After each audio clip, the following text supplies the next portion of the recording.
Hello बच्चों, चलिए प्रश्न को पढ़ते हैं और समझते हैं। हल कीजिए। 4 cos² थीटा प्लस वर्गमूल 3 बराबर 2 कोष्टक में वर्गमूल 3 प्लस 1 कॉस थीटा। और हमें इस समीकरण को हल करना है।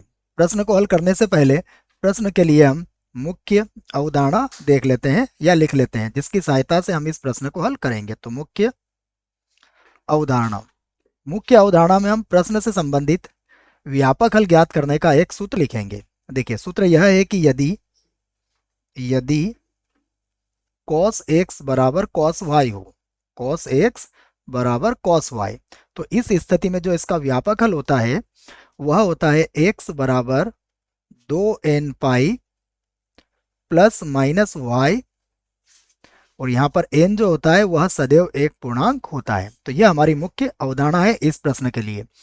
अब चलिए दी गई समीकरण को हम लिख लेते हैं। तो देखो, जो हमें समीकरण दी है वो क्या है। समीकरण है हमारे पास 4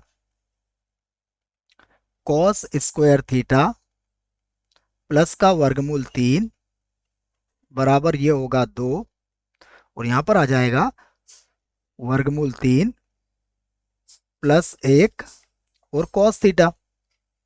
अब सभी को आप क्या कीजिए, बराबर के एक तरफ लेके आ जाइए। तो ये होगा 4 cos² थीटा, और ये हो जाएगा माइनस का 2, और फिर यहां पर होगा वर्गमूल 3 प्लस 1 कॉस थीटा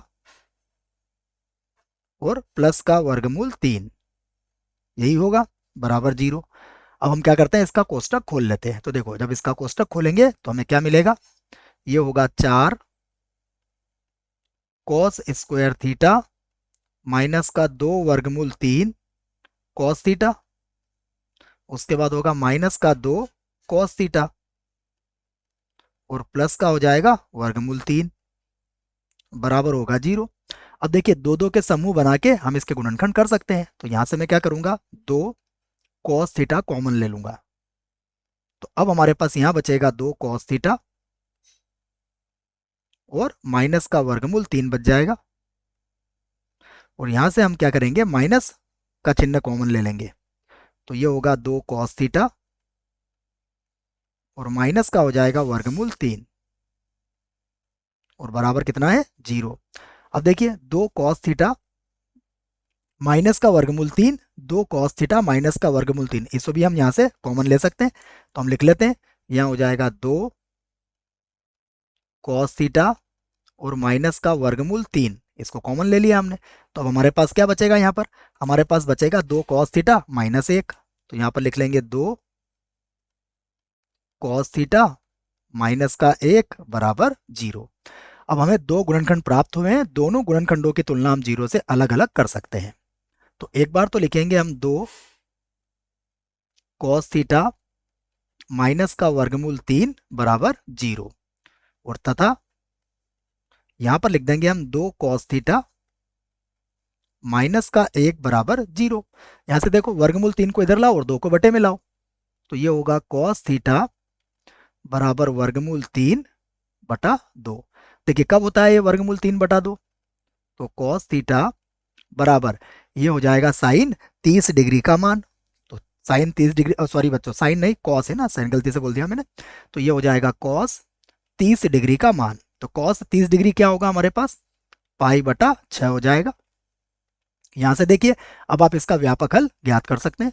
तो इसका व्यापक हल, देखिए इसका व्यापक हल क्या होगा, थीटा बराबर, यहां से लिख लेंगे हम, थीटा बराबर 2n पाई और प्लस माइनस y का मान कितना है यहाँ पर, पाई बटा 6 है, और यहाँ n जो होगा वो सदैव क्या होगा, एक पूर्णांक होगा। तो यह पहली स्थिति में हमने इसका उत्तर ज्ञात कर लिया है।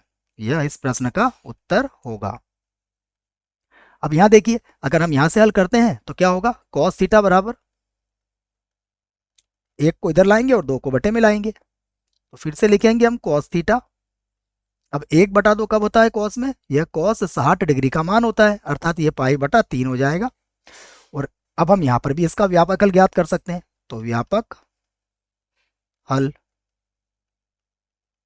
अब इसका जो व्यापक हल होगा वो क्या होगा, देखो थीटा बराबर ये हो जाएगा 2n पाई और प्लस माइनस यहाँ पर हो जाएगा π/3 और यहाँ पर भी n सदैव क्या होगा, पूर्णांक होगा। और यह हमारे प्रश्न के लिए एक और उत्तर होगा। आशा करता हूँ बच्चों आपको इस प्रश्न का उत्तर समझ में आया होगा। धन्यवाद।